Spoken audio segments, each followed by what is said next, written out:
खेत में मर रहे हो किसान, सीमा पे शहीद हो रहे हो जवान, तो ये लाजिम है कि जिन्होंने बेचा है अपना ईमान वो टीवी में बैठ करके करेंगे हिंदू और मुसलमान।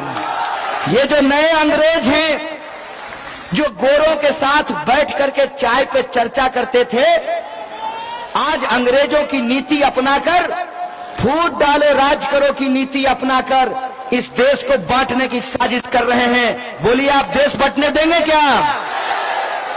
तो अगर हम देश नहीं बंटने देंगे तो हम तमाम लोगों को अपना हाथ उठाकर मुट्ठी तानकर इस सरकार को सामने एक चुनौती भरना पड़ेगा और सरकार को कहना पड़ेगा कि यह सरकार, अगर तुम अंग्रेज बनने के लिए तैयार हो तो हम अशफाकुल्लाह खान और राम प्रसाद बिस्मिल की तरह फांसी पर चढ़ने के लिए तैयार हैं। हकीकत यह है कि 45 साल में देश में सबसे ज्यादा बेरोजगारी है। 12,000 किसानों ने आत्महत्या की है। और ये कैसी सरकार है? ये कैसी सरकार है कि एक एक करके इस देश की सरकारी संपत्तियों को बेचा जा रहा है। और प्रधानमंत्री क्या कहते थे? प्रधानमंत्री कहते थे कि मैं देश नहीं बिकने दूंगा। कितना मजेदार चीज है, सुन लीजिए। किसी गाड़ी का किसी दिन स्टीयरिंग बेच देंगे, किसी दिन टायर बेच देंगे, किसी दिन इंजन बेच देंगे, किसी दिन चेचिस बेच देंगे और कहते हैं कि मैं गाड़ी नहीं बिकने दूंगा। ये कहते हैं कि मैं देश नहीं बिकने दूंगा।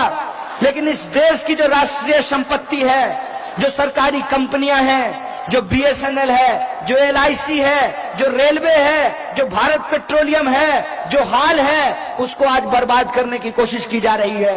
हमारा ध्यान कहीं और भटकाया जा रहा है, हमको गुमराह किया जा रहा है, हमको आपस में हिंदू और मुसलमान करके लड़ाया जा रहा है ताकि इस देश की सरकार देश की सरकारी संपत्तियों को अपने दोस्तों के हाथ में लुटा सके।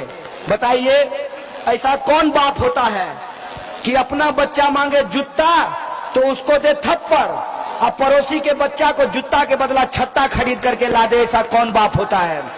ऐसी कौन सरकार होती है कि BSNL को बेच रही है और जियो को धन धनाधन करवा रही है? ऐसी कौन सी सरकार होती है? ये लड़ाई किसी को MP MLA, किसी को मंत्री प्रधानमंत्री या मुख्यमंत्री बनाने की लड़ाई नहीं है। ये लड़ाई इस बात की है कि हम लोग हिंदी फिल्म का एक गाना सुनते थे, तू हिंदू बनेगा ना मुसलमान बनेगा, इंसान की औलाद है इंसान बनेगा। हम इंसान की औलाद हैं तो हम इंसानियत के लिए लड़ेंगे, लेकिन जो बेईमान की औलाद है वो बेईमानी के लिए लड़ रहे हैं। इस बात को हमको अपने दिमाग में डालना पड़ेगा। आप देखिए कि एक साजिश की तहत इस देश के जो नौजवान हैं उनके हाथों में तमंचा थमा दिया गया है।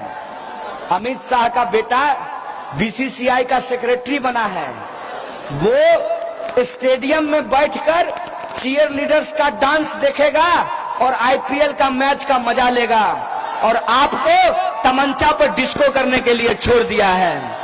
ये राजनीति हम लोगों को समझनी पड़ेगी कि नेता अपने बच्चों का कैरियर बनाते हैं, लेकिन इस देश के जो आम लोग हैं उनकी परेशानियों को किस तरीके से गुमराह किया जाता है। कि कभी रावण को भी अपनी शक्ति का गुमान था कि नहीं था? गुमान टूटा कि नहीं टूटा? नशा कैसा भी हो उतर जाता है, गुमान कैसा भी हो ढह जाता है। इनका गुमान भी ढहेगा, जरूर ढहेगा। और हम इस देश की सरकार को बता देना चाहते हैं कि जनता जिस तरीके से उठ खड़ी हुई है, तमाम समुदाय के लोग, तमाम जाति के लोग, तमाम क्षेत्र और इलाके के लोग जिस तरीके से उठ खड़े हुए हैं, इस देश की सरकार को हम ये चैलेंज करना चाहते हैं कि अमित शाह, तुमको 1 इंच तो क्या ये देश छोड़ करके वहीं भागना पड़ेगा जहां तुम्हारा बेईमान दोस्त नीरव मोदी भाग करके गया है।